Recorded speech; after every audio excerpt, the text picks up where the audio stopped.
on time. So this is going to be session 2, a climate adaptation and managed retreat plan case study, the House of the Seven Gables. This session will be moderated by Julie Neisel, Coastal Shoreline and Floodplain Manager of Mass CZM, as you heard before. And she took place in session 1, which was wonderful because you've all been introduced to her amazing work. The panel presentations will be followed by a Q&A with the attendees to wrap up the session. So as with the other events, you'll have an opportunity to ask your questions.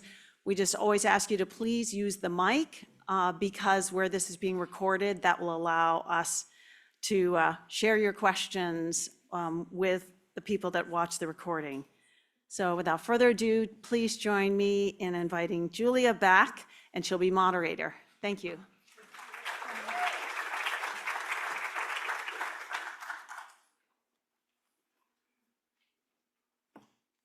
What do we use to, there we go.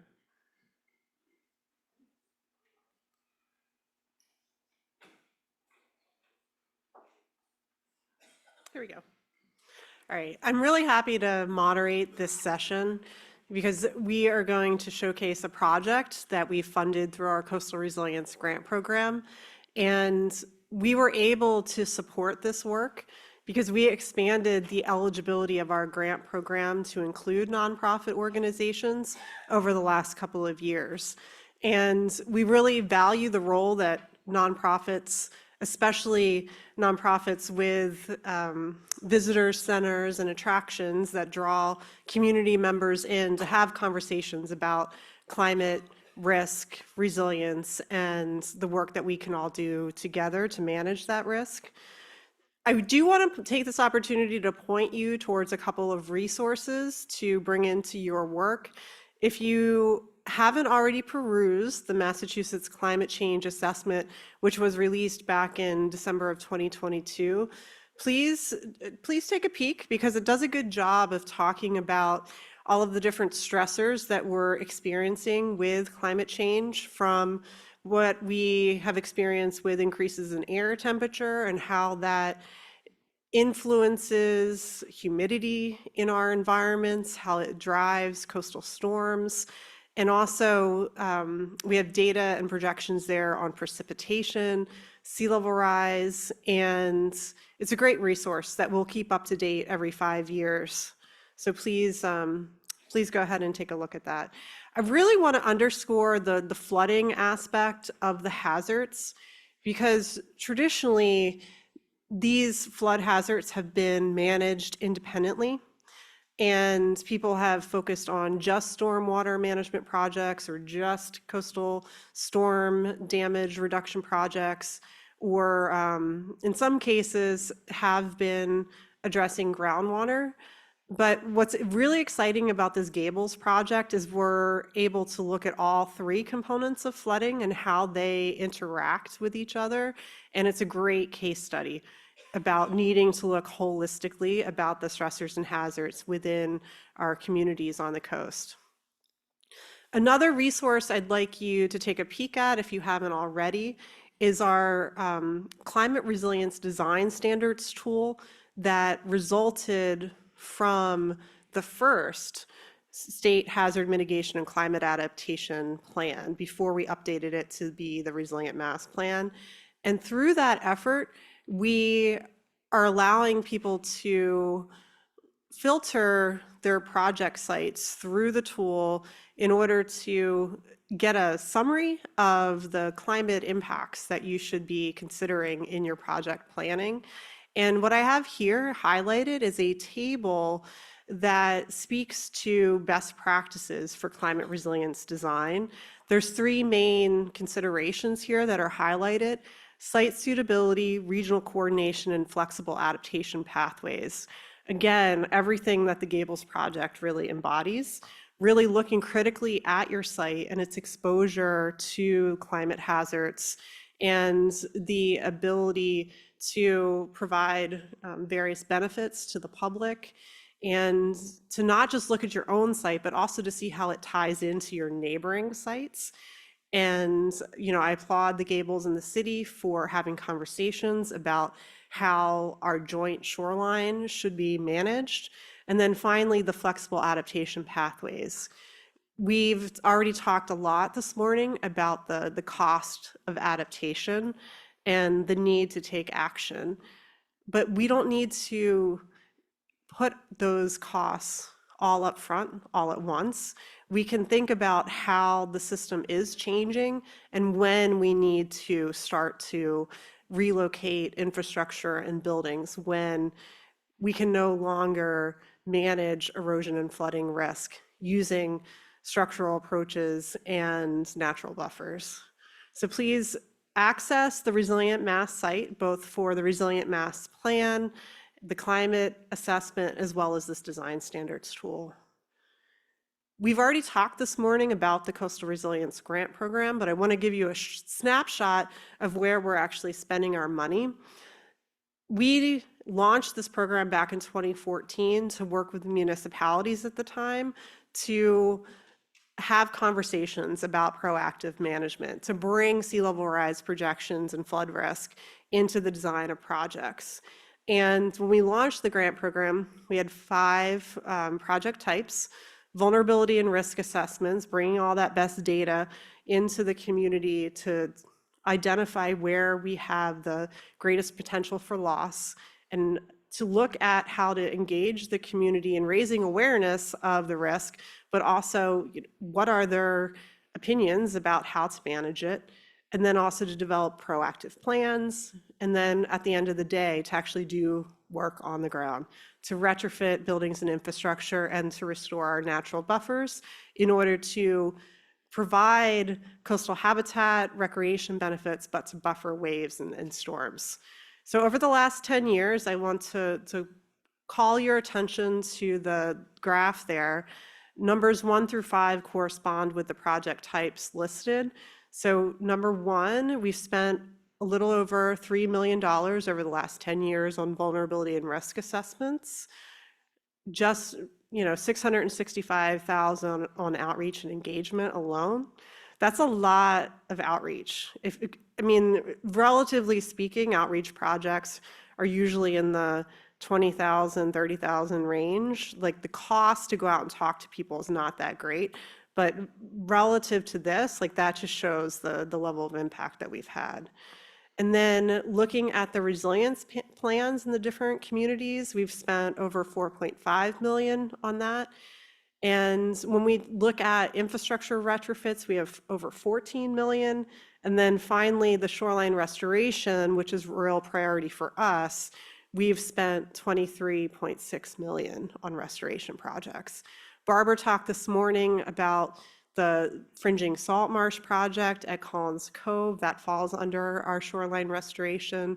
We also do large-scale beach and dune nourishment in communities, and also work to stabilize coastal banks. So that is a success for us. In total, we've spent $46 million on these grants and technical assistance over the last 10 years, and have reached 57 of our currently 78 coastal communities. And nonprofit organizations, we've now, with the Gables project, have a tally of 9 nonprofit organizations that have led a project. We have many others, like Salem Sound Coast Watch, that have been partners on all of these projects over the last 10 years, but the count of 9 are the nonprofits that actually have led a project and have done work on the ground. And all told, Salem has received close to $2 million for the projects listed on the screen here. So multiple phases of work for 6 different projects on resilience through our grant program. So Salem has been very successful at engaging in this work and leading and being able to translate best practices to other communities. As I hand it off to Paul, I want to really emphasize the value of community partnerships. We know that this is an issue that no one organization or entity can solve. And by working together, we can really complement each other's efforts and be able to access resources and coordinate those in a way that we couldn't independently. And by working together, we also can better figure out how to reach underrepresented communities and get their voices heard in these projects. And I want to highlight that you didn't see on the prior slide that we had any tribal partners funded through our grant program, but 2 years ago, we did add tribes as an eligible applicant for a grant program. We have been working to establish relationships with our tribal communities in Massachusetts to do resilience work, and we're hoping in the near future that we'll be able to highlight some projects that we've been able to work on together. And I'm now going to turn it over to Paul Wright, the Director of Preservation and Maintenance. I'm sorry to say that Susan Baker, the Curator of Collections at the House of Seven Gables, is not able to join us today, but she has been just a joy to work with on this project and has been a real driving force at getting the work going and making sure that we have success on the ground. And in addition to Paul and Susan, we also have Dakota Russell, the Executive Director at the House of the Seven Gables, going to join us for our Q&A, and also one of the consultant project management team members, Kara Babcock, who's an associate principal with Union Studios in Rhode Island, is also going to join us to have our discussion about this project.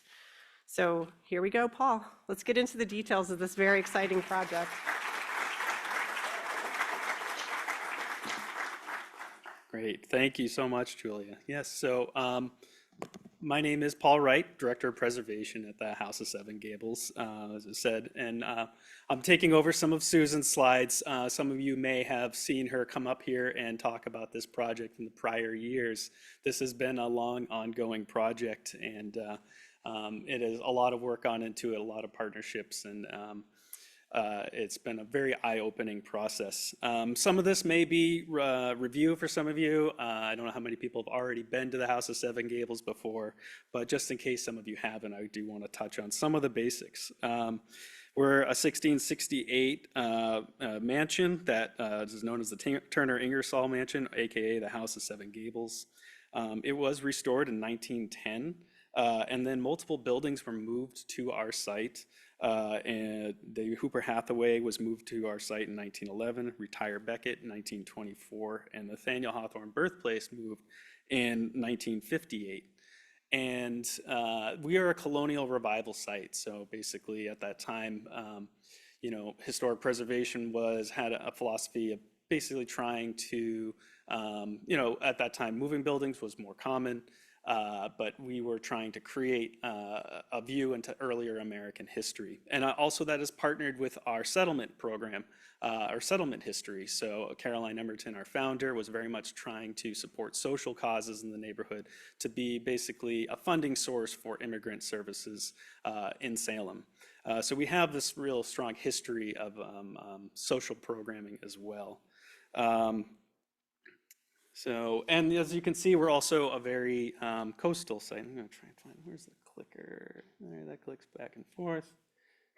There we go, there's a laser pointer. So as you can see, we are a coastal location and quite vulnerable as we are. And some of those vulnerabilities have been becoming more obvious over time. Is that video going to play? I would love it if it does. Even in my short tenure here at the House of Seven Gables, I've been here for a little over 2 years. I've come to see changes with different types of storms that being reported to other people who've been here longer. I've also said that these are relatively new, but we have been seeing more waves kind of cresting over the top of our, I don't know if that is going to play, unfortunately. But basically we have a video, and this slide illustrates it well, is that water has been coming up and hitting the top of our seawall more and more often. And so that situation, again, was happening maybe once every 10 years or every 20 years, is now happening once a year. And in fact, in the last year, we've seen it happen 3 times in 2024, twice in the winter and then another time in the spring. So we're seeing more frequent storms. We've also seeing more heavier rain events. So that heavier rain is coming in both through the ground and on surface water, but either way, it's getting into the basements of our building, it's impacting our sites, and then that impact is then affecting our collections inside, raising humidity levels, water sitting longer and having negative impacts. And then also the buildings as well. So heavier rain just means deeper saturation, easier exposure of flashing and buildings. And also water sitting in basements isn't good for your sills and your wooden structure. So what are we supposed to do? We're a nonprofit. We don't have really the resources to necessarily always be so proactive about these types of things. You know, we very much want to be, but it's hard when we don't necessarily have the expertise for this.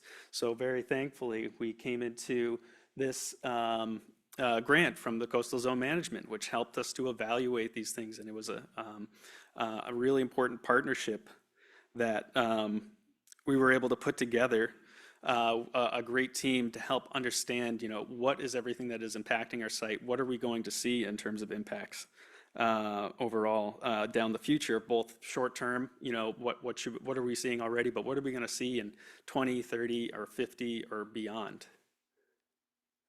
So these are the partners that we had. Of course, Coastal Zone Management funded this research grant.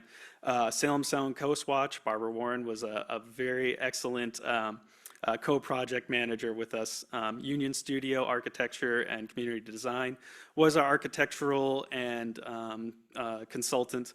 We had Horsley Witten Group on our ground, our engineering, specifically for water infrastructure, and then Collins Engineers was our coastal and seawall engineers.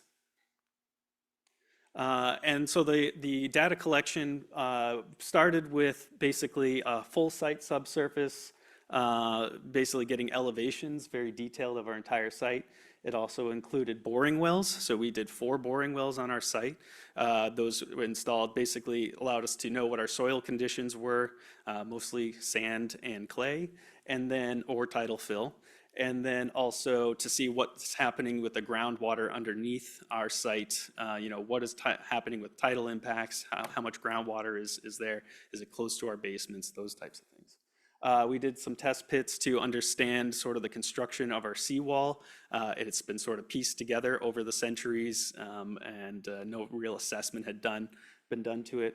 And then we also took that subsurface survey of the site and overlaid it with some of the best current projections coming from Woods Hole Group. And so, you know, this is basically a map, a layout of our campus showing sort of the detailed water flow routes around our site. From this, we were able to sort of come to understand where our vulnerable areas, where is water pooling, that, you know, surface water is becoming an issue, and then also understanding where our groundwater issues are. So this is kind of a complicated map to read, but it is very enlightening. It's a cross section of our entire campus. Seawall over here, Derby Street over here. So this is our elevation at ground level, and then we have our present day high groundwater. We have a couple of basements shown under the current situation, and then we have an estimated 2030 high groundwater, estimated 2050 high groundwater, and then an estimated 2070 high groundwater. So that's using essentially about 5 feet of sea level rise between now and 2070. And that's actually sort of a moderate case. There are projections that say there might be more. You know, it's taking, I would say, a fairly conservative approach towards it. Make sure I didn't miss anything there. And then here we have the overlays of the flooding projections on our elevations as well. So there's a couple different ways to project flood inundation. So one is just the bathtub of sea level rise hitting from, you know, changes in tide levels. So that's not what this map is. This map is actually storm surge, which is going to become the more impactful thing. So sea level rise plus heavier storms is what's going to be the thing that we're going to be seeing the most impacts from. Having storms hit when there's astronomical high tide plus heavy rain event, and then a storm surge from a storm off the coast. Although these models actually don't factor in rainwater at all. So it's just the sea level rise and storm surge. So we have 2030 projections, and we don't have the lines for 50% storm, or a 1 in 50 chance, 1 in 100 chance. This is actually all. I think this is the 100-year storm projection for each year, but this shows the depths of each one. So you can see that it starts off 100-year depth is going to be fairly shallow for most of our site, although our Poor Counting house, which is right over here, and the Hooper Hathaway house are going to be inundated with about 1 foot storm, or 1 foot deep or 2 foot deep storm. But then as the years go on, the Gables, which is here, you can kind of see it under the blue, is going to be getting deeper and more inundations, closer to 2 or 3 feet further and further up. So that is a real impetus for us to act. We have to start acting soon. This is an impetus enough. we have to start acting for this already. But it sort of is, we have to act, but we also have to know that if we do something here, we know that we're also going to have to be doing something about these buildings further uphill shortly as well.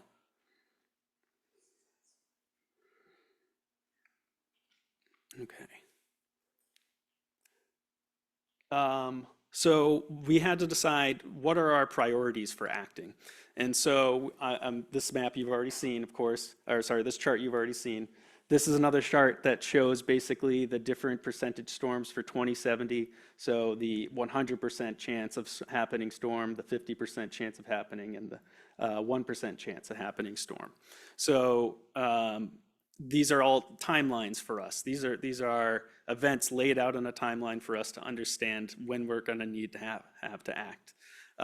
So the challenge then became, all right, what do we do first? So we took all these, overlaid them on the properties, identified the highest risk buildings, and then put them on an adaptation plan trigger point timeline. This timeline was discussed. We had a big planning charrette in year 1, and we thought we really knew what we wanted to do, but it actually took a lot of back and forth to really kind of come around to what we ended up wanting to do. But this was sort of the rubric that we used to sort of make these decisions. We had the buildings that we know are most vulnerable put on the chart that had to be dealt with first, and then planning them out going forward.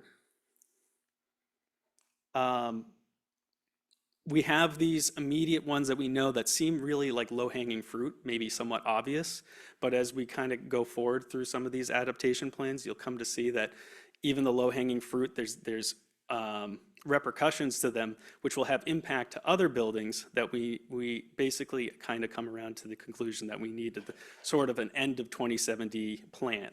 But some of the most obvious things that we know we needed to do is repair or improve our seawall.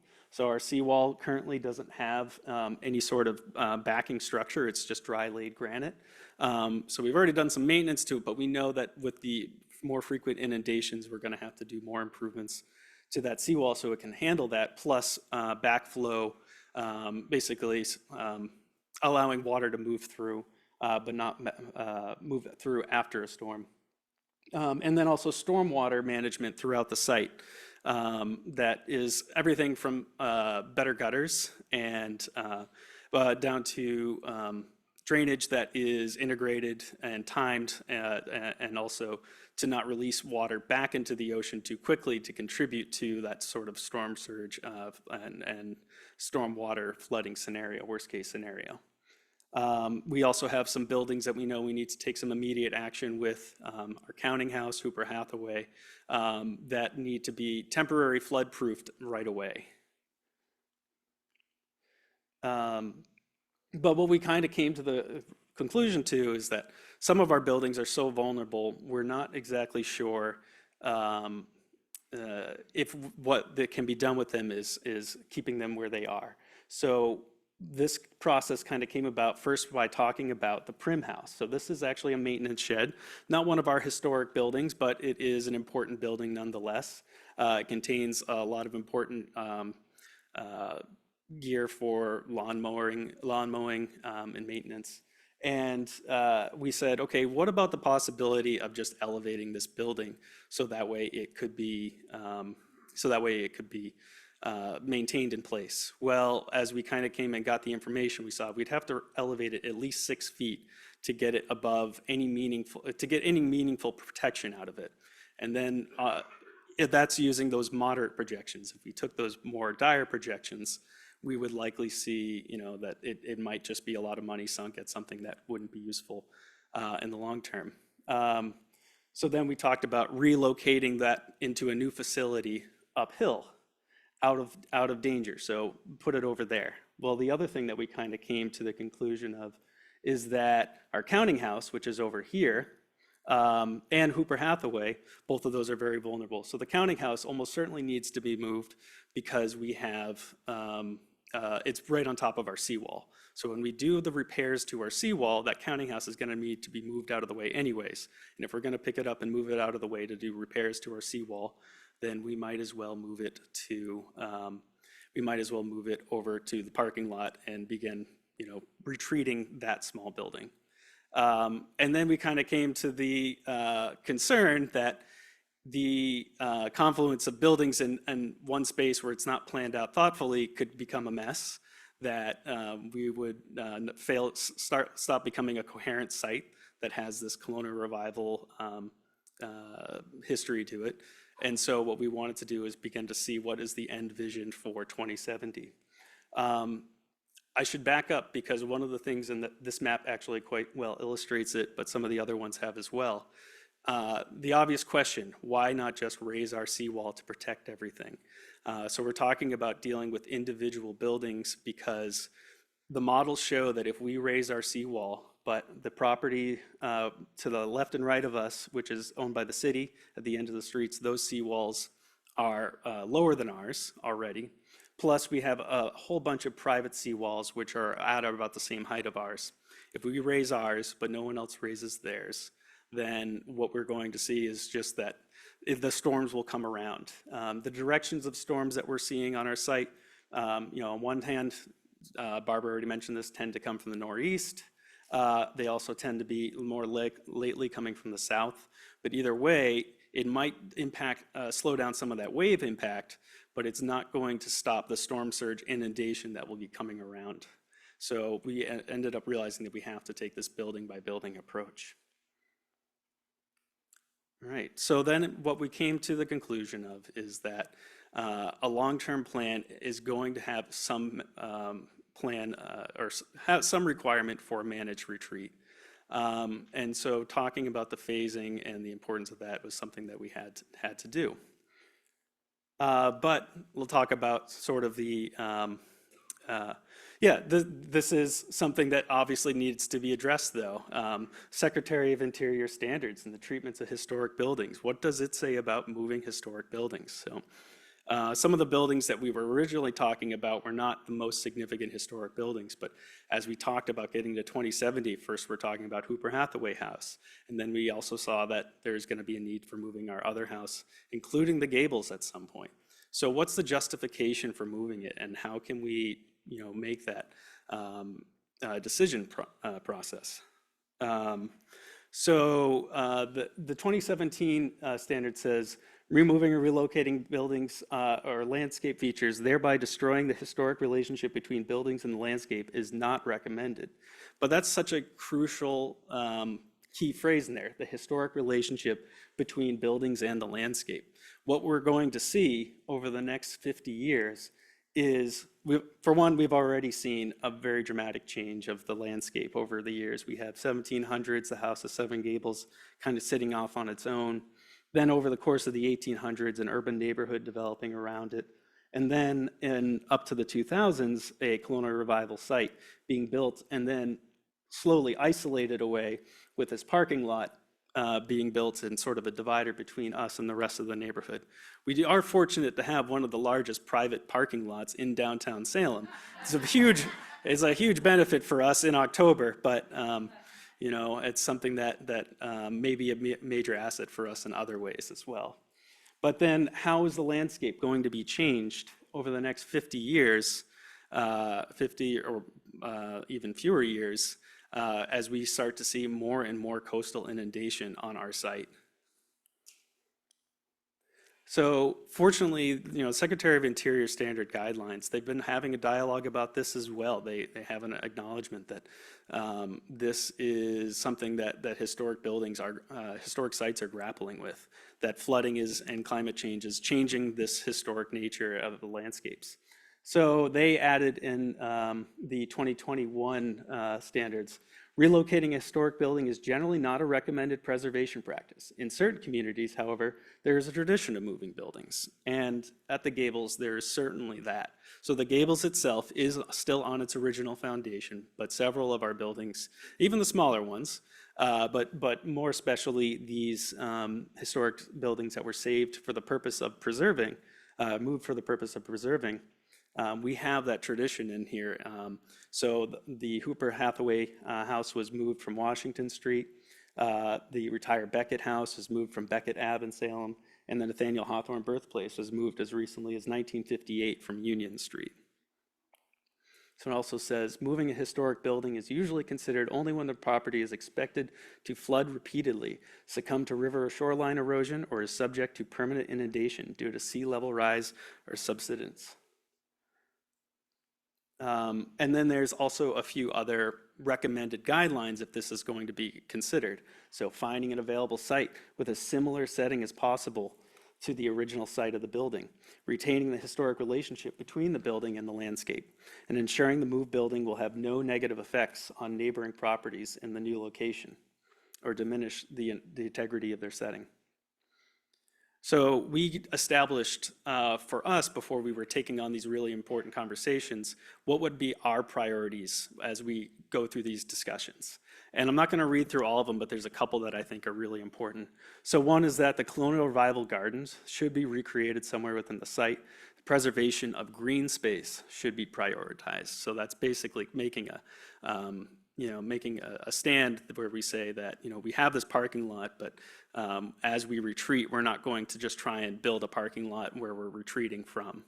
That we want that Colonial Revival intention of sort of an oasis in the midst of, a historic urban neighborhood to remain. And then the former historic campus area should be used for natural spaces as well as parking, even if it means reducing the overall. That's kind of redundant. The campus should be reconfigured and rebuilt on the Gables site rather than moved to an entire location entirely. So, we are very fortunate to have the space uphill. And I know that that is not something that every other historic site is going to be able to take advantage of. But it is a consideration that we had. We said, we can do this. We can also make it all work within our site. There will have to be some changes because the upper end of our site, the more higher level end of our site, is not the same dimension. So we're not going to be able to put it in the exact same building relations, but we'll be able to recreate that context. And then we had some principles for some of our individual buildings, especially that the Turner Ingersoll should remain on Turner Street, but otherwise retreat to the location it can be preserved for the longest period of time. And along with that was the discussion that, it's really heart-wrenching to talk about picking up and moving the Gables, which has been on its foundation for over 350 years. So we've made a risky, at this point, somewhat risky anyways, a call to make the Gables be the last building that would ever have to be moved. We want to preserve it in space for the longest time as possible, but that's really going to be set by timelines that are out of our control. But at the very least, what we're going to do is make sure we reserve the space for it, still on Turner Street, for it if it ever has to be moved. And then relocations of other historic buildings should take into account, but not necessarily be beholden to, their past context and orientation. So this is where one of the things where it gets kind of complicated. What is the historic context of a building? Are we acknowledging the Colonial Revival landscape that these buildings were moved into? Or are we talking about their historic context before they were moved? So I'm gonna quick scroll back in here. Each of these buildings had their orientation completely changed when they were moved relative to the street or relative to a compass. And so we can sort of play with that a little bit while still trying to create an enclosed Colonial Revival site. And then we looked at what the opportunities we have as we're making this move. So we can make a more staff and visitor-friendly campus. We can reduce programming inefficiencies. We can improve building infrastructure as we make these moves. And then really important is free up space in historic homes for interpretation and exhibits. At this point, a lot of our historic buildings are being used for all sorts of different multifunctions, but we want to really commit to making these things be the historic sites that are dedicated for interpretation. We also have a new context to educate public on climate change, adaptation, resiliency, and mitigation. Again, we have a history of speaking about issues with living in an urban setting, and climate change is another iteration of that. And then we saw some general benefits. We might have a larger outdoor space event as we retreat, something that can be resilient, but then also tell different stories as well with that outdoor space. And then purposeful visitor center with improving amenities and programming. But then most important really of all of these, and we wouldn't be doing it without this, is reduced disaster preparation, resource management, and post-disaster repair cleanup. Because just trying to keep the buildings where they are and continually recovering from storms would be extremely costly for us. That's one of the data points that was coming out, which is that we could potentially raise the buildings, and we'd be raising some of them as many as, again, 6-8 feet, which would dramatically change the relationship between the buildings and the landscape already. But then as we're recovering for each storm and we're trying to maintain a lawn, a garden, these pathways that people go through, that disaster recovery would become a very burdensome cost for us. So basically relocating the site and relocating the buildings allows us to avoid that while putting resilient natural environments back in their place. So I'm going to just click through our phases. We essentially have 5 phases for the development of this plan. The first one being very pragmatic, but then kind of getting into more and more aspirational. And this is our present day conditions. And again, just highlighting this giant parking lot, which is very handy. And then Derby Street, which is the neighborhood that we are a part of. So this is phase 1, and I'm going to cycle back and everything, but I'm just going to show the phases as I click through. Phase 1, phase 2, phase 3, phase 4, and as you'll note, the Gables is still in its place. And oh yes, we have aspirations for building a new visitor center, don't we all? But at least we didn't build it right here where we maybe could put the Gables. And then phase 5, looking at possibly around 2070.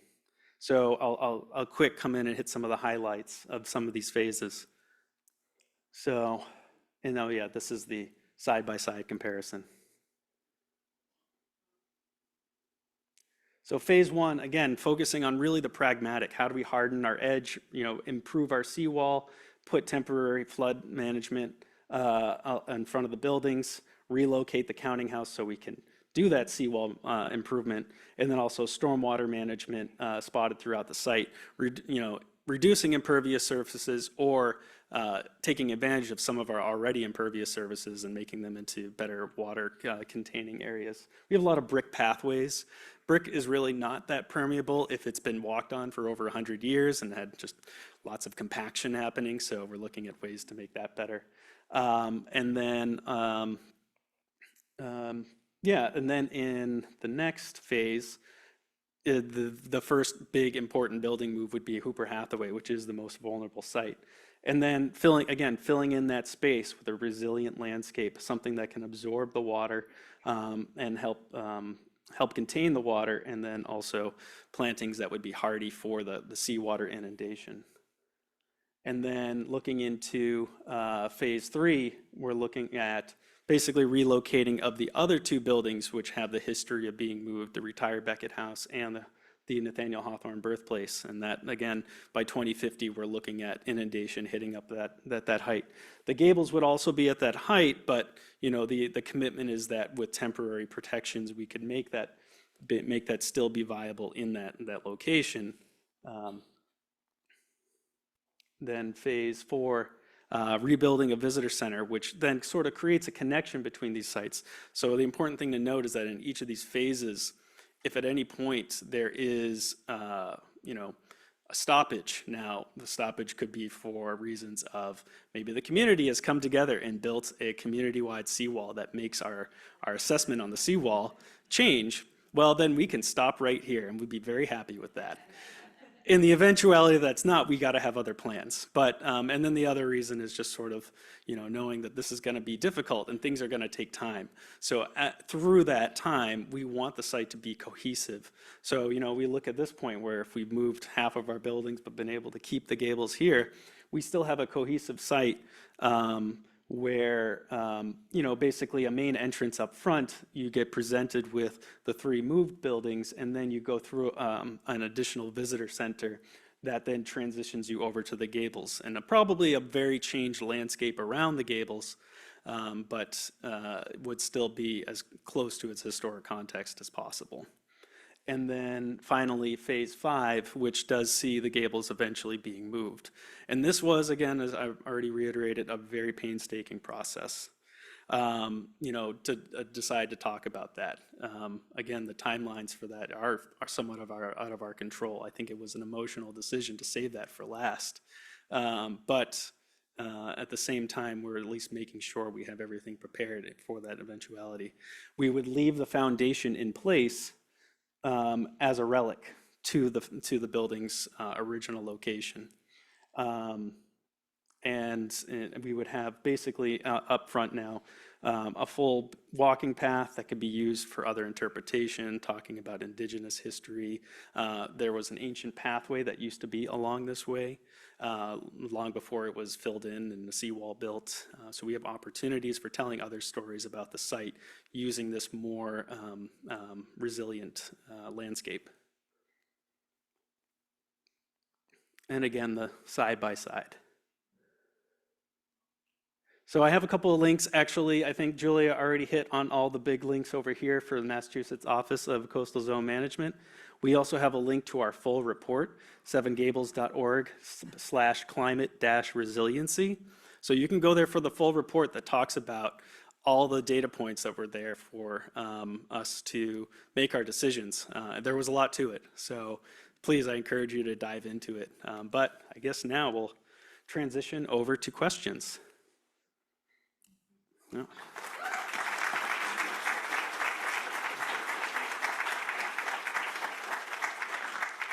Thank you, Paul. Dakota, Kara, would you like to join us? We have 10 minutes for questions. Hi, I have a general question. How was 2070 chosen as the horizon date for projections and for planning? I mean, of course, I understand why it's not sooner than that, but why that specific date and why not later?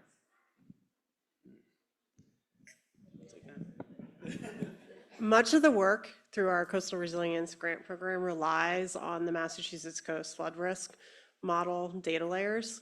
And those scenarios go out to 2070. We don't have a 2100 scenario modeled. So that is one aspect that's influencing the available information to inform the planning. Yeah, and just to follow up on that, Paul had mentioned in his presentation the idea of trigger points, and that was really a guiding principle for our entire group as we were talking about how we were going to think about the overall master plan and what comes first and next and near term, long term. But the idea of trigger points is that there are going to be environmental impacts or impacts to the campus that they're going to start to see, as they have seen over the past couple years. Storms have changed and they observe that. And so we started to outline with the whole group what are the observations that they're going to start to see in the future based on the mapping and all of the scientific information. And when you start to get hints of those impacts, those are times for action. That's time for the Seven Gables team and their supporters to come back to the table and say, okay, we're seeing an increase in this type of storm, or the water levels are getting higher. what is, kind of refer them back to the plan that we've put together in that report and come to the table and say, all right, what do we have to start thinking about now and implementing? And that's hopefully by identifying it before they actually see the worst of it, they're being as preemptive and proactive as they possibly can. And we know that that will change over time. Things may speed up, they may slow down. To Paul's point, depending on what happens around them will affect the timeline. So we did, although we often refer to those benchmarks based on the mapping, we say throughout that report, and we talk about throughout that report, to not rely solely on those dates, that it's really about what you're seeing happening around you.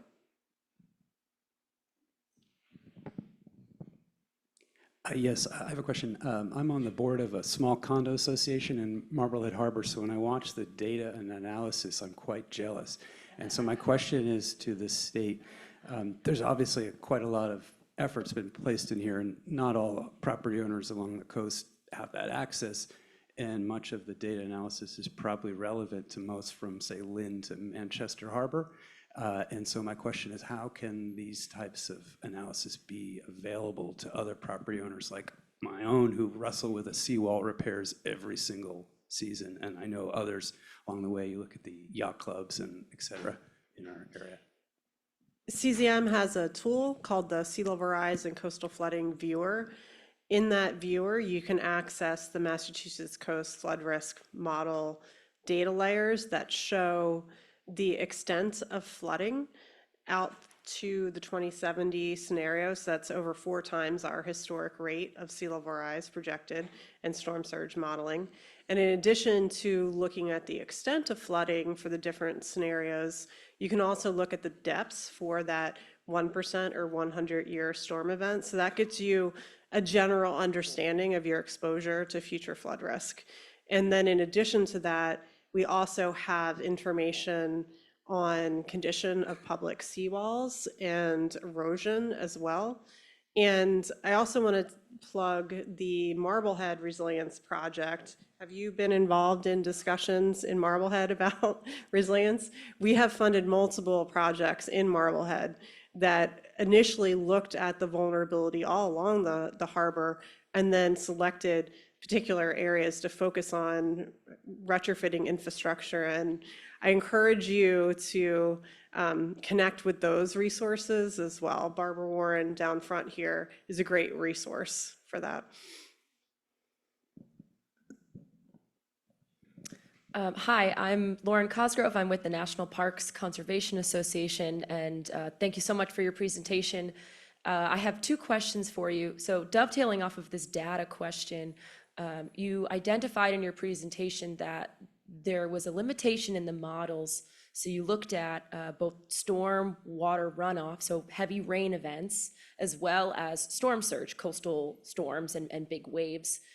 And I'm wondering if there was any opportunity to combine these models. A lot of times we're seeing heavy rainfall during a coastal storm, and I'm wondering if any of this, you've been able to find a way, and also, increasing temperatures. You mentioned the humidity and urban heat island. Increasing temperatures is going to impact archives and others. So, how are you looking at these multiple climate hazards and how they work together? The Massachusetts Coast Flood Risk Model looked at precipitation insofar as major river discharge and looked at structures along those rivers. The model development at the time did not take into account precipitation and overland flooding and stormwater, but we do have it tagged to address in future updates to that modeling effort. And I think the project team here did a nice job of working around that limitation of the MCFRM data. And I would say if you want to follow up that conversation, you can just turn right next to you to Neil Price and Ellie Baker from Horsley Witten Group. They were our environmental engineers on the team, and they helped us work through all of that data and information, and were a great resource. So can continue that conversation with them.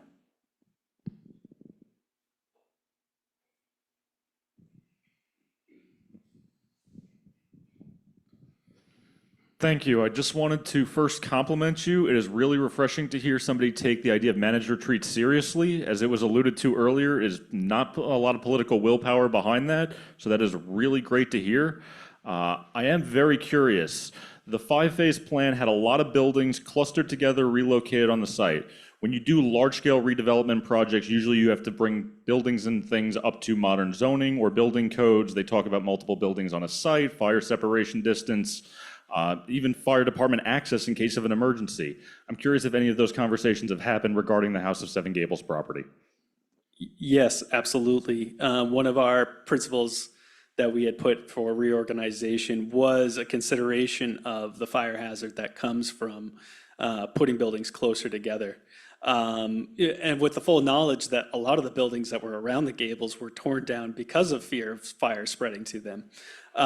So we are fortunate that the Gables currently has sprinklers in it, and so does our visitor center. None of the other buildings do. I think that we would be very interested in, again, the principle for organization says that that has to be part of that moving strategy. But yeah. I think a good time to add is that we also gave a lot of thought in general, even beyond fire and beyond code, to what's the neighborhood good as we go through this. And, you know, I'm pretty ambivalent about the sort of term managed retreat, you know, because it suggests an abandoning of something. And as a community organization, I didn't want us to see it to look as if we were abandoning a position and just moving further inland, leaving the neighborhood behind.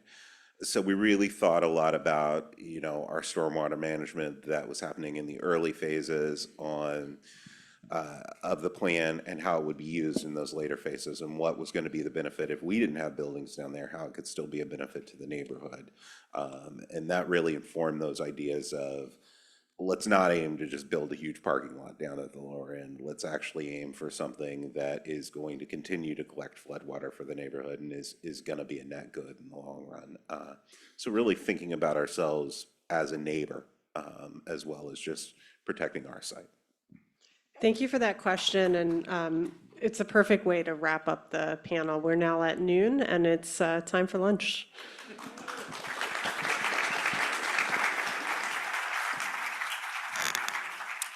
You all packed a lot into that session, and I loved the wrap up at the end there with just like other ways of looking at this besides managed retreat. That, you know, there are opportunities that are revealed through these strategies that we have to be taking on. So yes, lunch in the atrium. The complimentary box lunches will be set out on the tables as you're going out. There's the harvest chicken salad wrap, there's a vegan falafel wrap, and a gluten-free spinach cranberry salad with cheese on the side. Feel free to eat lunch in the atrium. There are tables spread all over the place. You can obviously go outside. We just ask you please be back here in the atrium at 1 p.m. You won't be surprised to hear that from me now. So that we can get started on our next panel presentation about site and building strategies to address water inundation. Thank you so much for this insightful look.